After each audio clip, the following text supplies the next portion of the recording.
પણ એ સુખ એટલે આપણે તો એક જ લેવલ છે અને લેવલ છે ફર્સ્ટ જેને કહીએ ઇમિડિયેટ ગ્રેટિફિકેશન ત્વરિત આવે છે ત્વરિત આનંદ જોઈએ છે એક જ લેવલનું સુખ છે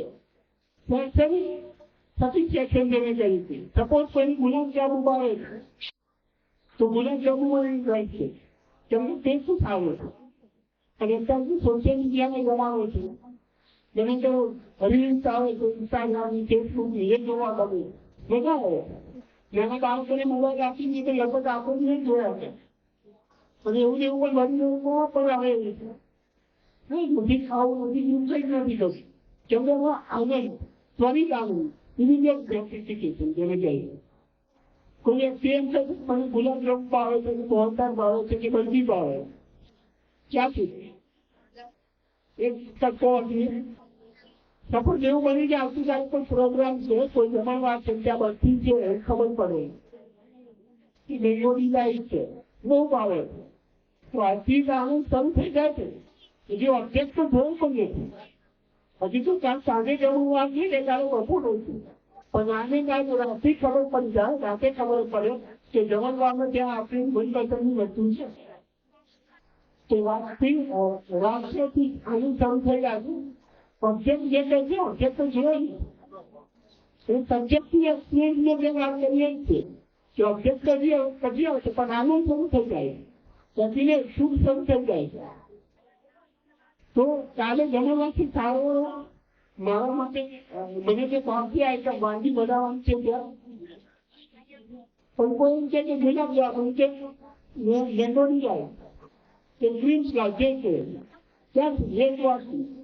ખૂબ આનંદ બીજી વાત 3 4 5 પછી 5 આપી ત્યાં સુધી 40 30 છેલ્લે આવશે પછી શું આનંદ ડાઉન થતો જશે હજી જેવું હતું કે મને તો મેંગોની લાઈફ કેમ ભાવે છે પણ આનંદની શું છે ધીમે ધીમે આનંદ દેતો શું કરવાનું જતું જશે પોઈન્ટ પછી 10 વર્ષની થઈ ગઈ પછી એમ કહું પછી આપી નાખું પછી શું થશે નહીં હવે તો જોવી પણ નથી જતું મને શું લેવા અને કેવું ઇમિડિયેટ ગ્રેટિફિકેશન આ એક જ લેવલનું લો લેવલની હેપીનેસ જે કહીએ છીએ ઇમિડિયેટ ગ્રેટિફિકેશન એના પછી 10મી 11મી 12મી નથી પછી તો અનુપ થશે તો ખરેખર એમાં શું નથી તો હવે કેમ થઈ ગયું ફર્સ્ટ લેવલ એ છે ઇમિડિયેટ ગ્રેટિફિકેશન ત્વરિત તમારી શું છે ત્વરિત આનંદ બનશે પછી આનંદ પૂરો થઈ જશે 10 વર્ષથી જે 5 વર્ષથી જમ્યા પછી તમારી હેપીનેસ ઘરે આવ્યા પછી ધ્યાન થાય કે એને હેપીનેસ પૂરું થઈ ગઈ પછી 1 કલાકનો આનંદ હતો પછી અચાનક ત્યારે જાય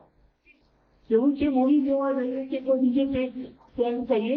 તો થોડું કાંઈ નહીં એના પછી જે હતા તેને ત્યાં આવી ગયું એટલે ફર્સ્ટ છે વિજય ગ્રેટિફિકેશન સેકન્ડ લેવલ જે છે એ ફર્સ્ટ લેવલ કરતાં વધારે હેપીનેસ આવશે એ છે પર્સનલ અચીવમેન્ટ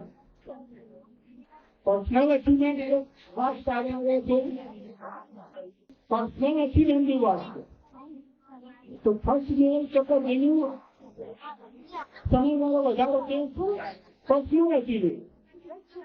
કદી કોઈ એચિવ કર્યું સારા માર્ક કોઈ જગ્યાએ અવોર્ડ લાવે કપાસ સારા થયા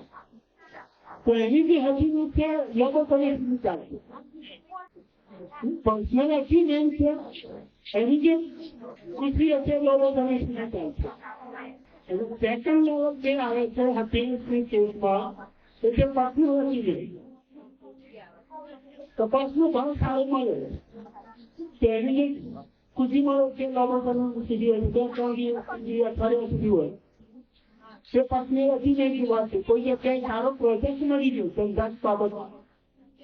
ત્યાં સફળ થઈ ગયા કોઈ સારું ટેન્ડર નહીં ગયું તો એની ખુશી લોકો સુધી હોય તે છે પર્સનલ અચીવમેન્ટ થર્ડ લેવલ જે આવે છે કન્ટ્રીબ્યુશન કનેક્શન બીજું સાથે ફરવા જાય તો એનો આનંદ અલગ છે ફેમિલી સાથે ફરવા ગયા તો એનો આનંદ અલગ છે કુટુંબ સાથે કોઈ પ્રસંગ કર્યો છે એમનો આનંદ અલગ છે. એની ખુશી જે છે એ લાંબો સમય સુધી ચાલશે. હર વસ્તુ આવે છે connection and contribution. Fourth level જે આવે છે અલ્ટિમેટ ગુડ. જે તે પણ સામાજિક કાર્યકરો કહીએ છીએ, જે એનજીઓ ચલાવે છે, વિશ્વાસ એ લોકો સેવા કરશે. કંઈ પણ એમનું ટાર્ગેટ એના પાસે ઇન્ટેન્શન કંઈ મેળવવાનું નથી હોતું, એમને આનંદ માટે કરતા હોય છે. એમની જે ખુશી હોય છે તો કંઈક અલગ જ પ્રકારનું છે, જુદા પ્રકારનું હોય તો એ છે અલ્ટિમેટ ગુડ. તો આ છે એપ્લિકેશન અલગ અલગ લેવલ. પણ આપણે ક્યાં જીવીએ છીએ? ઓનલી એક જ લેવલ, 5 લેવલ. ઇમિડિયેટ ગ્રેટિફિકેશન, ત્વરિત આનંદ. બાકીના બધા જે લેવલ છે personality level, contribution, ultimate good, એના પર કોઈ ફોકસ કરતા છે. એટલે આપણી ખુશી ટૂંક સમયની જાય છે. બાકીની ટાઈમ આપણે જ્યાં આપી છે બેઝ લાઈન છે ત્યાં આવી છે.